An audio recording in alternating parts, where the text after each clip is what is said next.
नमस्कार, welcome to daily affairs. मैं हूं ज्ञानेंद्र द्विवेदी।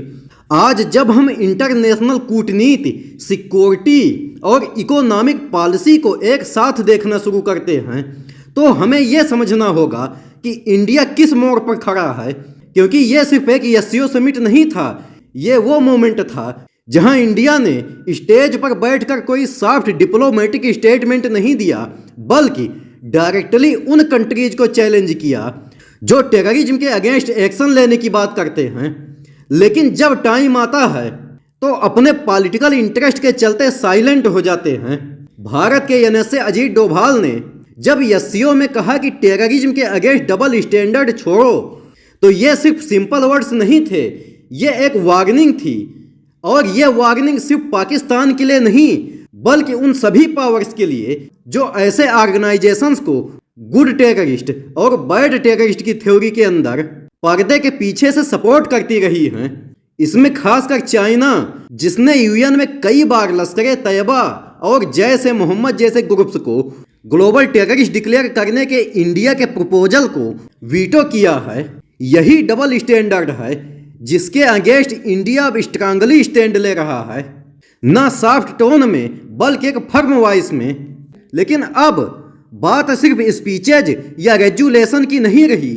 इंडिया टेररिज्म को सिर्फ फिजिकल टारगेट से नहीं देखता, बल्कि इंफॉर्मेशन वारफेयर के फॉर्म में भी समझता है। और जब डोभाल जॉइंट इंफॉर्मेशन ऑपरेशन की बात करते हैं तो वो इस बात का सिग्नल है कि आने वाले टाइम में इंडिया टेरर नेटवर्क को सिर्फ फिजिकल कैंप्स तक लिमिटेड नहीं मानेगा। अब उसके ऑनलाइन प्रोपेगेंडा, फंडिंग चैनल्स और सोशल मीडिया रेडिकलाइजेशन पर भी इंडिया इंटरनेशनल फोर्सेस के साथ मिलकर स्ट्रेटेजिकली काउंटर करेगा। और जरा सोचिए, ये मैसेज उस स्टेज को दिया गया जहां पाकिस्तान और चाइना भी प्रेजेंट थे। इससे बड़ा स्ट्रेटेजिक मूव क्या हो सकता है। और अब इसी के साथ देखिए, इंडिया और चाइना के बीच हाल ही में हाई लेवल मीटिंग्स होती है। एक तरफ बात होती है रिलेशन इंप्रूव करने की, तो दूसरी तरफ उन्हीं दिनों में एससीओ में चाइना के सामने इंडिया टेररिज्म पर दो टूक स्टैंड लेता है। इससे क्लियर है कि इंडिया अब जस्ट एंड बैलेंस्ड रिलेशन चाहता है, ना कि डिप्लोमेटिक ड्रामा। अगर बॉर्डर पर टेंशन है तो यह पॉसिबल नहीं कि आप ट्रेड डायलॉग्स में फ्रेंड बन जाएं और एलएसी पर टेंट लगाए रखें। इंडिया अब प्रिटेंडिंग को एक्सेप्ट नहीं कर रहा। और सेम टाइम पर अगर हम देखें इंडिया और रसिया के बीच क्या हो रहा है, तो यह सिर्फ ओल्ड फ्रेंडशिप की बात नहीं है। रसियन प्रेसिडेंट पुतिन खुद कह रहे हैं कि वो इंडिया के साथ long term economic tie up को स्ट्रांग बनाना चाहते हैं। और यह वही टाइम है जब वेस्ट कंट्रीज ने रसिया पर सैंक्शंस लगा रखे हैं। यूरोप के सभी रास्ते क्लोज हो चुके हैं। ऐसे में रसिया को इंडिया की जरूरत भी है और इंडिया को रसिया के साथ बैलेंस बनाना भी आता है और वेस्ट के साथ भी रिलेशन मेंटेन करने हैं, लेकिन रसिया को छोड़कर नहीं। यही है इंडिया की मल्टी अलाइनमेंट पॉलिसी, जहां कोई एक ब्लॉक नहीं, कई ऑप्शंस बनाए जाते हैं। और इसी मल्टी डायमेंशनल पॉलिसी का अगला फेस है कोल्ड ट्रेड में इंडिया और चाइना का इंडोनेशिया पर डिपेंडेंसी कम करना। यह सिर्फ एक एनर्जी डिसीजन नहीं, यह एक जियो इकोनॉमिक शिफ्ट है। दोनों कंट्रीज अब इंडोनेशिया से कम और हाई क्वालिटी कोल दूसरे सोर्सेज से ज़्यादा ले रही हैं, जिससे चाइना इंडिया की इंडोनेशिया पर स्ट्रेटेजिक डिपेंडेंसी घटती है। इसका असर सिर्फ कोल इंपोर्ट पर नहीं, बल्कि पोर्ट स्ट्रेटजी, ट्रेड रूट्स और एनर्जी सिक्योरिटी पर भी पड़ता है। अब इसी बैकड्रॉप में एक और इंटरेस्टिंग ट्रेंड उभर रहा है। इंडिया और चाइना की मिडिल क्लास में एक माइंडसेट शिफ्ट हो रही है। एक टाइम था जब यूएस जाना हर इंजीनियर, टेक प्रोफेशनल या स्टार्टअप फाउंडर का ड्रीम होता था, लेकिन अब डेटा और ग्राउंड एक्सपीरियंस ये दिखा रहे हैं कि डॉलर ड्रीम अब उतना ग्लैमरस नहीं रह गया।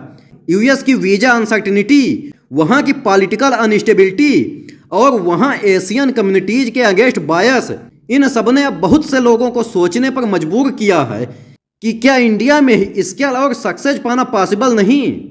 और यही रीजन है कि इंडिया अब सिर्फ डिग्री एक्सपोर्ट करने वाला कंट्री नहीं, टेक्नोलॉजी इनोवेशन सेंटर बनने की डायरेक्शन में है।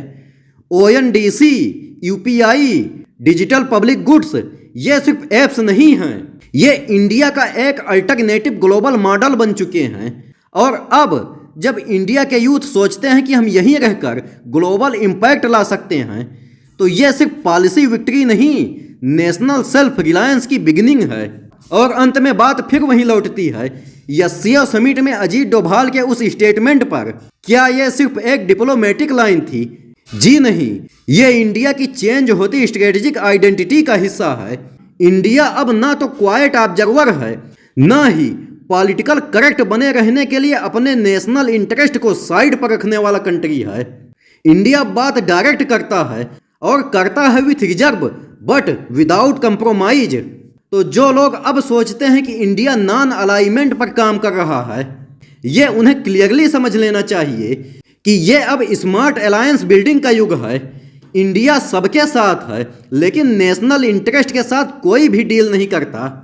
वीडियो के अंत में मैं आपसे एक क्वेश्चन पूछूंगा कि जून 2025 को अंतर्राष्ट्रीय परमाणु ऊर्जा एजेंसी के प्रमुख ने कौन सी विशेष प्राथमिकता रखने को स्पष्ट किया?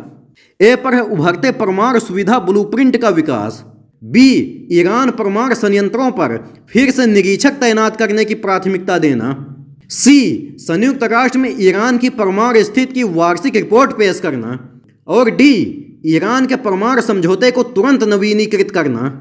अगर आपको आंसर पता है तो कमेंट बॉक्स में जरूर दीजिए, और अगर वीडियो पसंद आया हो तो लाइक और सब्सक्राइब जरूर करिए।